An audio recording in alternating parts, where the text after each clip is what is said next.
Hi friends, எல்லாருக்கும் வணக்கம். இன்றைக்கி நம்ம சேனலில் சேமியா கேசரி தான் பண்ண போகிறோம். இன்றைக்கி ஆடி வெள்ளிக்கிழமை, ஸோ அதனால் இன்றைக்கி சேமியா கேசரி தான் எங்கள் வீட்டில் ஸ்பெஷல். வாங்க அது எப்படி பண்ணுறதுன்னு வீடியோக்குள்ளே போய் பார்க்கலாம்.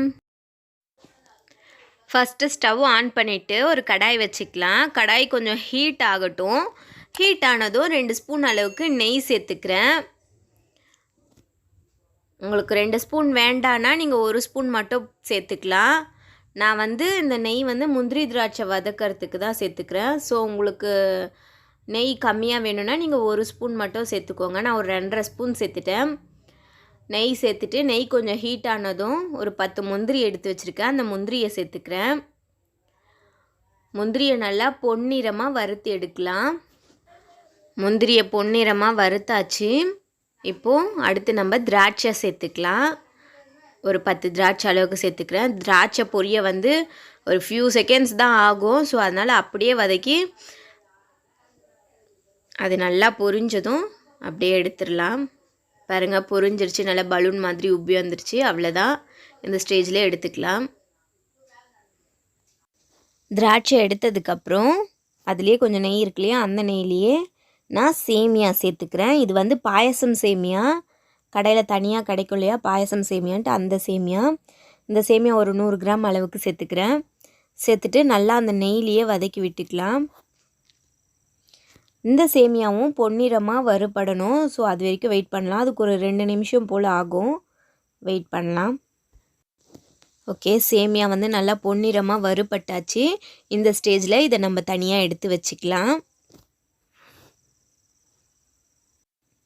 அடுத்து நம்ம அதே கடாயில் 200 ml அளவுக்கு பால் எடுத்து வச்சுருக்கேன். அந்த பாலை சேர்த்துக்கிறேன்.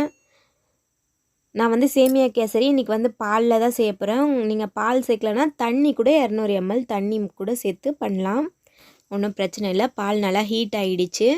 இது ஆல்ரெடி நான் காய்ச்சி வச்சுருந்த பால் தான்.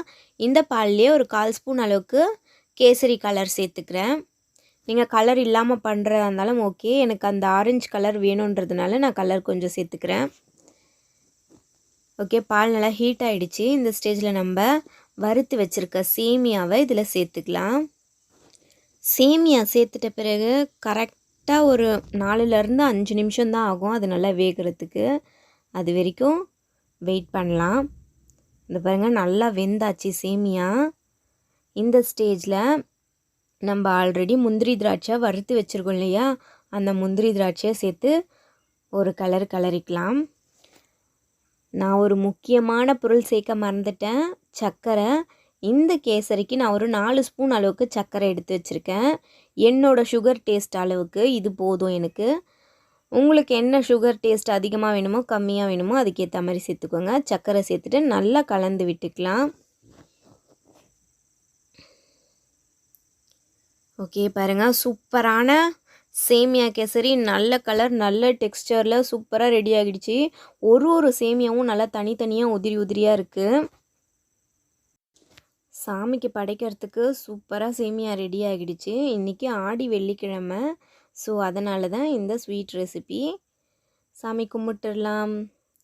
சூப்பராக சாமியும் கும்பிட்டாச்சு.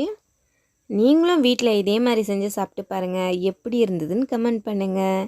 இவ்வளோ நேரம் வீடியோ பார்த்ததுக்கு ரொம்ப நன்றி. நம்ம சேனல் பிடிச்சிருந்தா சேனலை மறக்காமல் சப்ஸ்கிரைப் பண்ணிவிடுங்க. அடுத்த ஒரு வீடியோவில் சந்திப்போம். பாய்.